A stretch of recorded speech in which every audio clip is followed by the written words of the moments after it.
आइए, नई चैप्टर है, चैप्टर का नाम है आपके पास semiconductor and devices. Semiconductor and devices. सबसे पहले हम लोग बचपन में पढ़े हुए हैं कंडक्टर क्या होता है, सबको पता है। What is conductor? The substance in which electricity pass और the substance which conduct electricity is called conductor. And what is insulator? The substance in which electricity doesn't pass or the substance which does not conduct electricity is called insulator. ये बात तो हम लोगों ने बचपन से पढ़ा है। इनके बीच में एक आता है जिसको हम लोग क्या बोलते हैं, semiconductor. The substance whose conductivity lies between conductor and insulator is called semiconductor। मतलब एक ऐसा सब्सटेंस जिसकी कंडक्टिविटी कहाँ पे रह रही हो, कंडक्टर और सेमीकंडक्टर के बीच में रह रही हो, उसको हम लोग क्या बोलते हैं, सेमीकंडक्टर कहते हैं। ठीक है। अब सबसे बड़ी चीज है, जब हम लोग इस चैप्टर को पढ़ रहे हैं तो पहला चीज तो दिमाग में होना चाहिए, फायदा क्या है पढ़ने से इस चैप्टर को, ऐसा क्या खास है इस चैप्टर में जो कि हमको पढ़ना चाहिए। तो आजकल की जो भी डिवाइसेस हो रही हैं ना, जैसे आईसी, ट्रांजिस्टर, प्रोसेसर, डायोड, ये सब किस चीज का बना हुआ है, सेमीकंडक्टर का बना हुआ है। एलईडी जिसको आप बल्ब बोलते हैं ना, वो बल्ब नहीं होता, वो लाइट एमिटिंग डायोड होता है। एलईडी का फुल फॉर्म होता है लाइट एमिटिंग डायोड, ये बल्ब नहीं है। ये सब किस चीज का बना हुआ है, सेमीकंडक्टर का बना हुआ है। अगर ये सेमीकंडक्टर को अपने लाइफ से हटा दिया जाए तो हम लोग पता नहीं किस एज में चले जाएंगे, बहुत पुराने जमाने में जिएंगे, क्योंकि आईसी गायब हो गई। आईसी गायब हुई तो कंप्यूटर गायब, कंप्यूटर गायब तो बड़े बड़े मशीन्स जो कंप्यूटराइज काम कर रहे हैं वो भी गायब है कि नहीं। इसका मतलब अगर अभी से हम अगर सेमीकंडक्टर को अपने लाइफ से हटा देते हैं तो हम लोग बहुत पीछे चले जाएंगे। ठीक है। इसी वजह से ये चैप्टर बड़ा इंपॉर्टेंट है।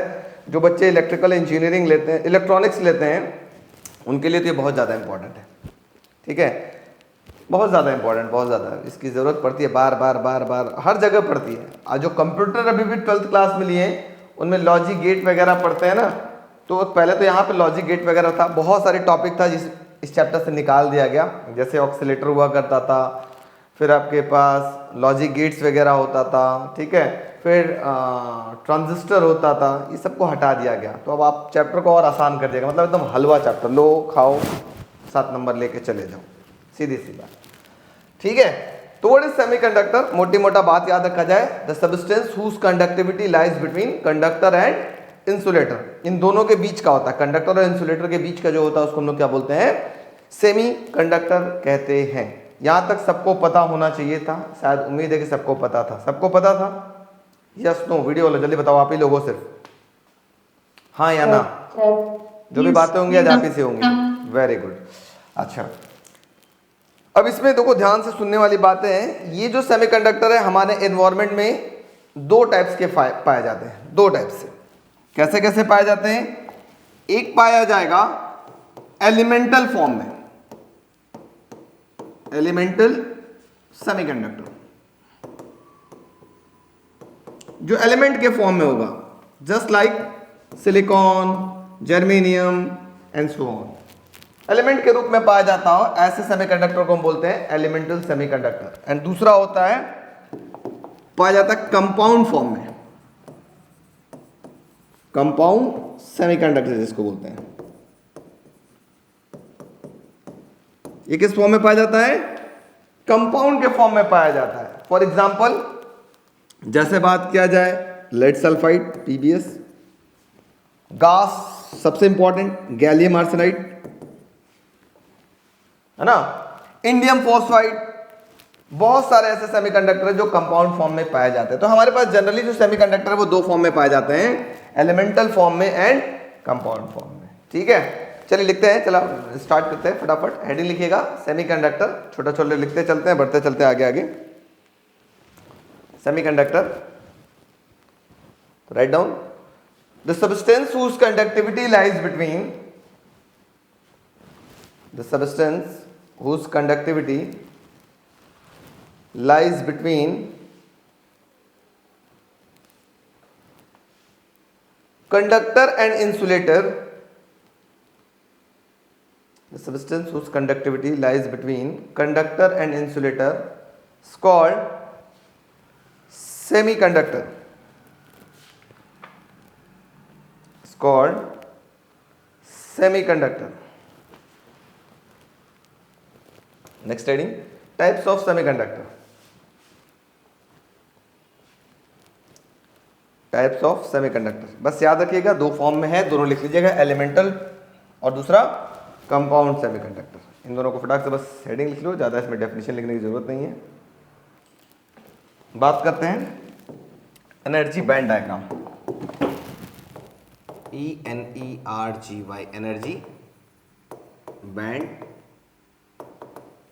डायग्राम।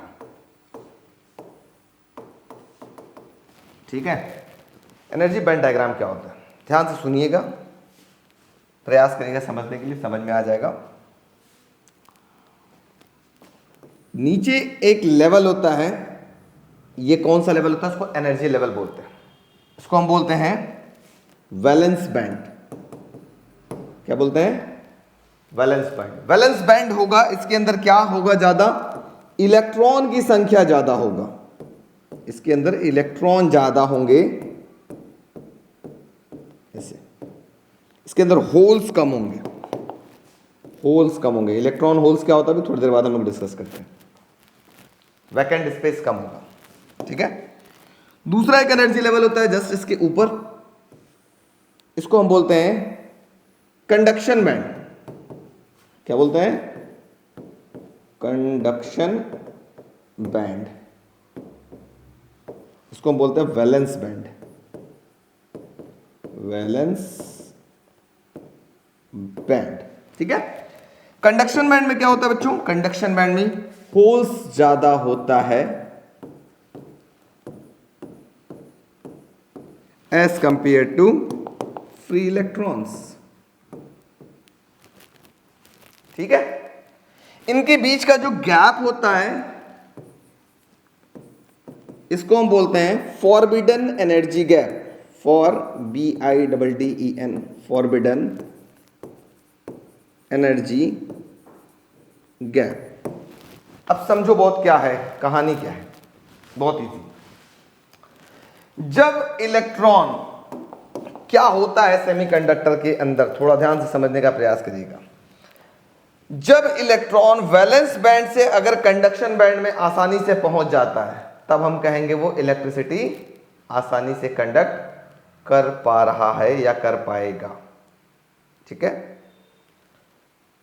इसका मतलब ये किया जाए कि इस वैलेंस बैंड को उठा लिया जाए और इसके करीब रख दिया जाए। इनके बीच में कोई गैप दिख रहा है क्या, कोई गैप नहीं दिख रहा है। जब कोई गैप नहीं दिखेगा तो आराम से इलेक्ट्रिसिटी कंडक्ट होगा। लेकिन जैसे ही वैलेंस बैंड और कंडक्शन बैंड के बीच में गैप आ गया तो अब इलेक्ट्रिसिटी कंडक्ट होना थोड़ा सा मुश्किल हो जाएगा।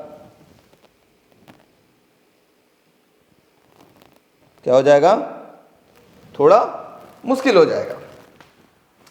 तो हम लोग क्या करेंगे, इस वैलेंस बैंड के अंदर जो इलेक्ट्रॉन हो इसको हम लोग कुछ एनर्जी प्रोवाइड करेंगे। क्यों प्रोवाइड करेंगे, हम चाहते हैं ये इलेक्ट्रॉन यहां से जंप करके यहां पहुंच जाए। अगर ये इलेक्ट्रॉन यहां से यहां जंप कर पाएगा, पहुंच पाएगा, तब तो इलेक्ट्रिसिटी कंडक्ट होगी। इसका मतलब यहां के इलेक्ट्रॉन को मुझे एक्साइट कराना है। और आप लोग जल्दी से बताओ, एक्साइट कराने के लिए केमिस्ट्री में आप लोग क्या करते हो, एक्साइट कराने के लिए केमिस्ट्री में क्या करते हो। अगर कोई इलेक्ट्रॉन इनर ऑर्बिट में है, उसको मुझे आउटर ऑर्बिट में भेजना है, तो हमें क्या करना पड़ता है, एनर्जी देना पड़ता है या एनर्जी लेना पड़ता है उससे। तो मुझे जाहिर सी बात है एनर्जी देना पड़ता है। आप बैठे हो, आप सबके बेंच पे 10-10 करोड़ रुपए मैं फेंक दूं, वो 10 करोड़ रुपए किस तरह से बिहेव करेगा, ऐसा एनर्जी की तरह से। आप क्या करोगे, एक्साइट हो जाओगे कि नहीं, तो मुझे 10 करोड़ मिल गया, मुझे जरूरत नहीं पढ़ने लिखने की, मैं तो जा रहा हूं घूमने, है कि नहीं। तो वही हुआ, जैसे ही इसको, इस वैलेंस बैंड के अंदर जो इलेक्ट्रॉन्स है इनको हमने एनर्जी दिया। एनर्जी किस फॉर्म में हो सकता है, in the form of light, in the form of heat, किसी भी फॉर्म में हुआ। तो यहां के जो इलेक्ट्रॉन्स है वो एक्साइट होकर के कहां पहुंचना चाहेंगे, कंडक्शन बैंड में। और जैसे ही कंडक्शन बैंड में पहुंचे तो इनके बीच में एक तरीके से बोला जाए तो एक पाथ बना, जिसकी वजह से वो इलेक्ट्रिसिटी कंडक्ट करना स्टार्ट कर देगा। ये बेसिक कॉन्सेप्ट था, इसी को बोलते हैं क्या, एनर्जी बैंड डायग्राम। इसी के आधार पे 3 नंबर का क्वेश्चन आता है बोर्ड एग्जाम में, कंडक्टर, इंसुलेटर और सेमीकंडक्टर को डिफरेंशिएट करना होगा on the basis of energy band diagram. कैसे करना होगा भी हम बताते हैं। यहां तक किसी को दिक्कत तो बताओ। तो चलो फटाफट लिखते चलते। हेडिंग लिखो एनर्जी बैंड डायग्राम, इसके अंदर छोटे छोटे टॉपिक लिख लो। सबसे पहले लिख लो वैलेंस बैंड क्या होता है। Valence band, write down. Valence band is the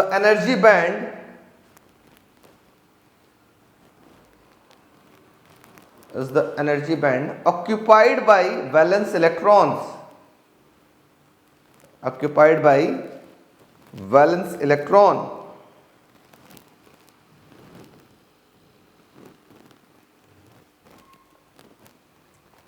Next heading, conduction band. Conduction band is the energy band. Conduction band is the energy band of higher energy levels,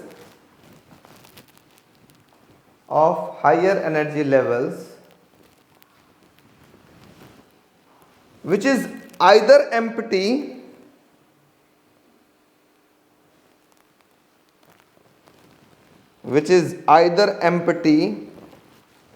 or partially filled with electron,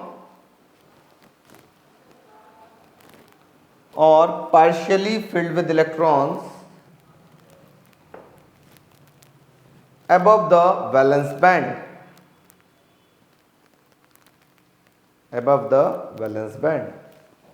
Next heading, energy gap या forbidden energy gap, पूरा लिख लो, forbidden energy gap.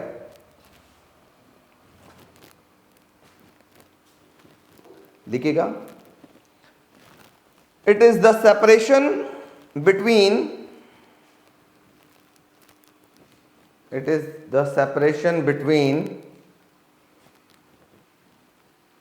valence band and conduction band in a solid,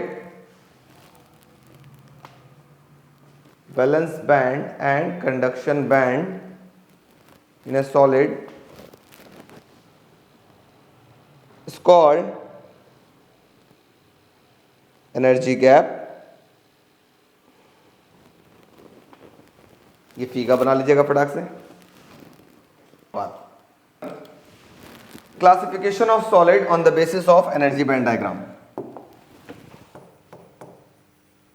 classification of solid on the basis of energy band diagram.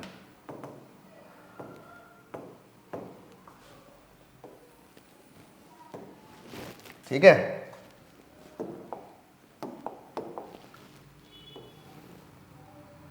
थोड़ा ध्यान से देखिएगा। जिन बच्चों को समझ में आ रहा हो उनके लिए वेरी गुड, और जिनको नहीं आ रहा उनके लिए और बड़ा गुड।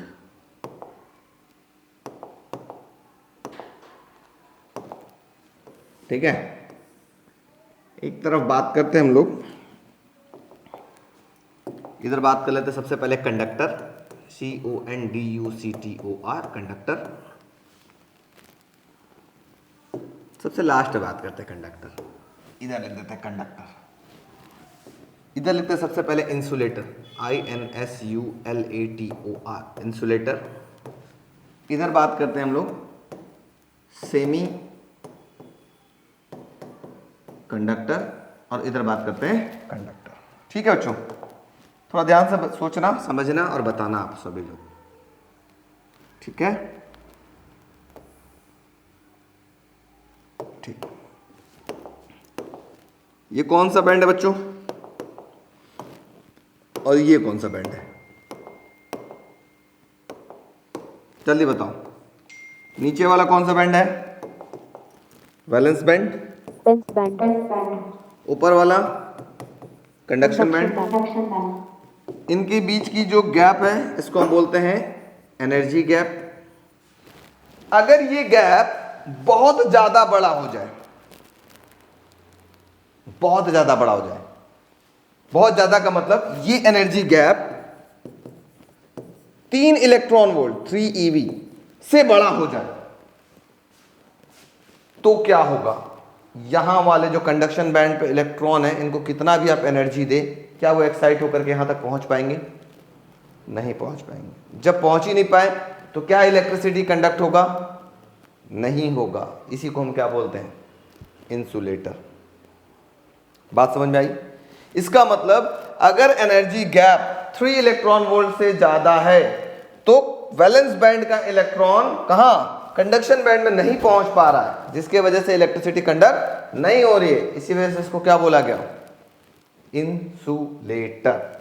अब मुझे कोई बच्चा बताओ, मुझे कोई बच्चा पहले बता दे कि सेमीकंडक्टर में क्या होगा? ये गैप क्या हो जाएगा? जल्दी बताइए आप लोग। ये गैप कम हो जाएगा। ऐसे हो गया, ये गैप कम हो गया, ये गैप कम हो गया। कितने से कम हो गया? 3 इलेक्ट्रॉन वोल्ट से कम हो गया, लेस देन 3 इलेक्ट्रॉन वोल्ट। तब यहां वाले इलेक्ट्रॉन को यहां भेजना थोड़ा आसान हो जाएगा। थोड़ा सा गर्मी दो, हीट दो, लाइट दो, कुछ भी फॉर्म में एनर्जी दो, इलेक्ट्रॉन एक्साइट होकर के यहां पहुंच जाएगा। पहुंच जाएगा ना? इसका मतलब यहां इलेक्ट्रिसिटी कंडक्ट हो पा रही है। क्या होगा? क्या होगा? क्या होगा कंडक्टर के केस में? बताइए, कंडक्टर के केस में क्या होगा? ये जो वैलेंस बैंड है ओवरलैप कर जाएगा किस पे? कंडक्शन बैंड पे। ये एनर्जी गैप कितनी हो गई? कोई बच्चा बता दे यहां पर, ये एनर्जी गैप कितनी हो जाएगी? 0। कोई एनर्जी गैप ही नहीं है, एक दूसरे के ऊपर ओवरलैप कर गया। आराम से इलेक्ट्रॉन वैलेंस बैंड से कंडक्शन बैंड में पहुंच जा रहा है, बिना कोई मेहनत के, बिना किसी एनर्जी दिए। इसी को हम क्या बोलते हैं? कंडक्टर। ये 3 नंबर का क्वेश्चन आता है, difference between insulator, semiconductor and semiconductor on the basis of energy band diagram. बताओ कितना टफ है? 3 नंबर मिल सकता है क्या आपको? हाँ या ना? सारे के सारे बच्चे बोलो। सिर्फ एक को मिलेगा? बस एक को? Yes sir. 2 3 बस? यही बेइज्जती? बाकी सोए सब क्या? Yes sir. वेरी गुड, सो के बोल रहे हैं सब। हाँ यस सर। तो अगर ये एनर्जी गैप 3 इलेक्ट्रॉन वोल्ट से ज्यादा हो गई तो ये क्या कहलाएगा? इंसुलेटर। अगर ये एनर्जी गैप 3 इलेक्ट्रॉन वोल्ट से कम हो गई, सेमीकंडक्टर। अगर ये एनर्जी गैप हो ही ना, एनर्जी गैप 0 हो जाए, मींस वैलेंस बैंड और कंडक्शन बैंड एक दूसरे पे ओवरलैप कर जाए, इसको क्या बोलेंगे? कंडक्टर। बात समझ में आ गया? तो चलिए लिख लीजिए बना के फटाक से फिगर, फटाक से बना के। सबसे पहले इंसुलेटर के अंदर लिखिए आप लोग, ठीक है? स्टेटमेंट लिख लीजिएगा। In insulator the valence band is completely filled with electrons. The valence band is completely filled with electrons and conduction band is empty, and both are separated by a forbidden energy gap of about greater than 3 electron volt. चलिए अब हो गया ना? ये semiconductor के अंदर लिखते हैं हम लोग, लिखिएगा सेमीकंडक्टर का statement. The semiconductor are the materials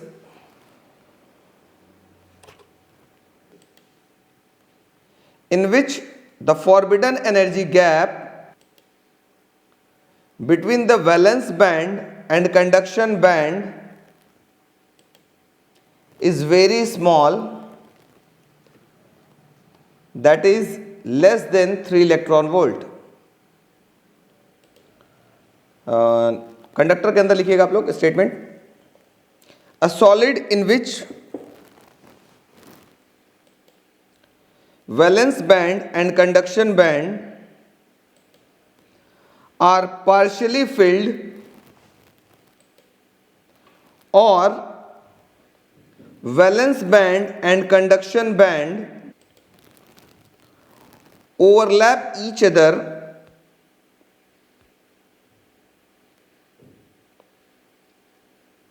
is known as conductor.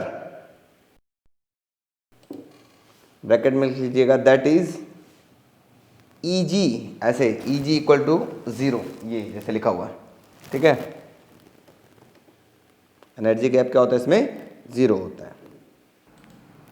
Heading लिखिएगा effect of temperature on conductivity.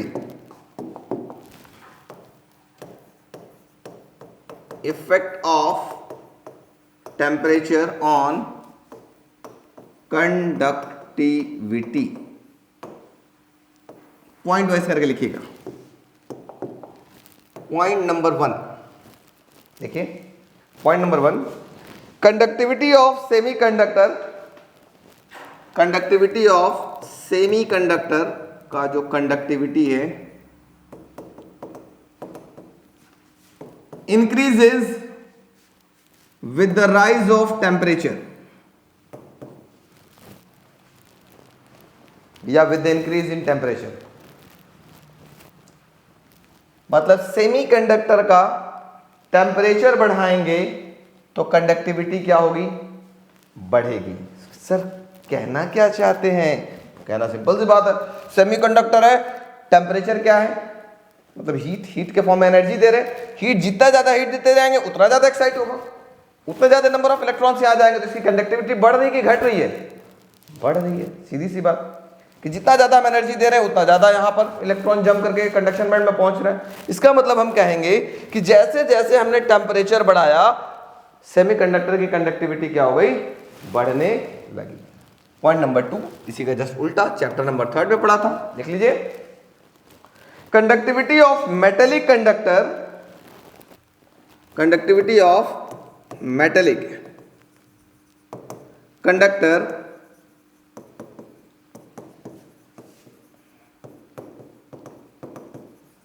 decreases with the increase in temperature, decreases with the increase in temperature,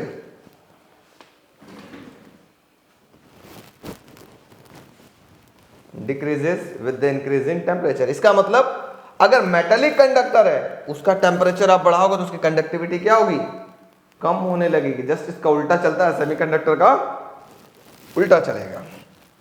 अच्छा चलो पॉइंट नंबर 3 चलते हैं। Point number 3 देखिए next, the resistance of semiconductor, resistance of semiconductor, semiconductor का जो resistance है decreases with the increase in temperature, decreases with the increase in temperature.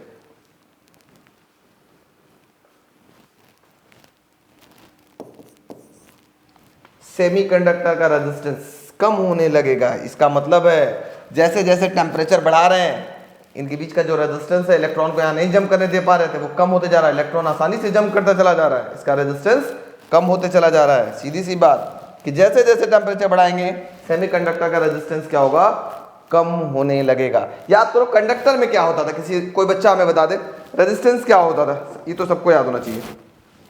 Conductor का resistance या रेजिस्टेंस कैसे डिपेंड करता था टेम्परेचर पर, जल्दी बताओ, जल्दी बताओ।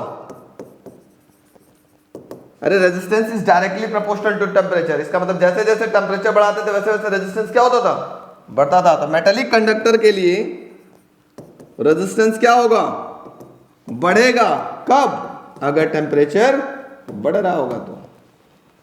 याद है ना, जो वायर है, वायर में हमने बताया था वायर का रेजिस्टेंस टेम्परेचर पे डिपेंड करता था। वायर क्या है, कंडक्टर है। इसका मतलब जैसे जैसे वहां टेम्परेचर बढ़ता था और रेजिस्टेंस की वैल्यू क्या होती थी, बढ़ती थी। तो लिख लो next point, point number 4, the resistance of metallic conductor, the resistance of metallic conductor increases, the resistance of metallic conductor increases with the increase in temperature,